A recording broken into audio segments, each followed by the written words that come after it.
Quand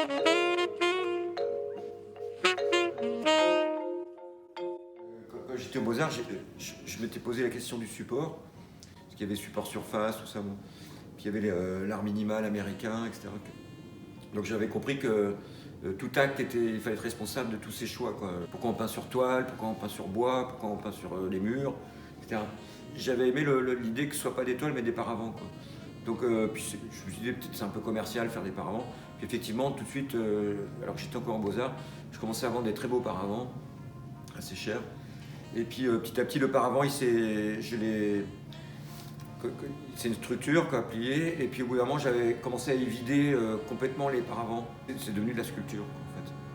Enfin, là je résume ce que j'ai mis 30 ans à faire, mais ça m'a pris beaucoup de temps parce que je suis moins rapide que ça. Et du coup la structure de base qui est le fait d'articuler quelque chose pour que ça tienne debout, que ce soit érigé, quoi. Donc il y en a qui font des travaux d'ériger et moi je fais le travail le fait de dresser quelque chose, j'érige donc je suis. Donc c'est un acte créateur de l'existentiel, donc je verticalise et puis en fait petit à petit la peinture du paravent, c'est le paravent lui-même qui est devenu la peinture dans l'espace en fait. On me dit vous êtes sculpteur, je sais pas quoi, je préfère pas dire que je suis sculpteur parce que c'est un peu de la sculpture de l'antimatière.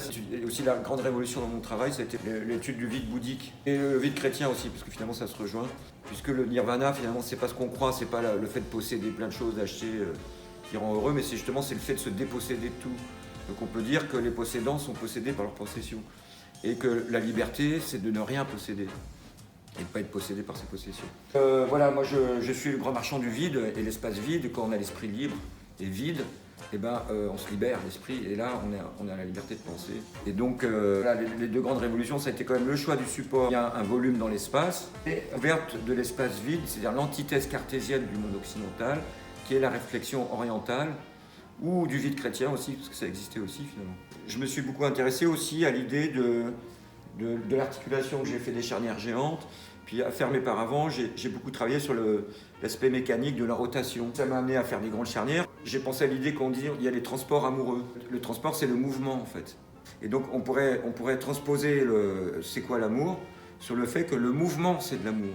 Pourquoi ? Parce que en fait, dans toutes mes œuvres, en général, est contenue la possibilité d'un mouvement, donc la possibilité de vie, quoi. La vie, c'est l'amour c'est la vie. Enfin, on peut tout mélanger comme ça. De même qu'on peut contenir le mouvement dans l'asymétrie, parce que ça donne du mouvement. Ce qui est statique, ce qui est morbide et qui n'est pas du tout la liberté, c'est quand on fait quelque chose de symétrique, ça ne bouge plus. Hein, c'est la sécurité, nous faire croire que la vie est quelque chose d'immuable, alors que justement, la vie, c'est le mouvement, c'est l'imprévisible, l'insécurité, etc.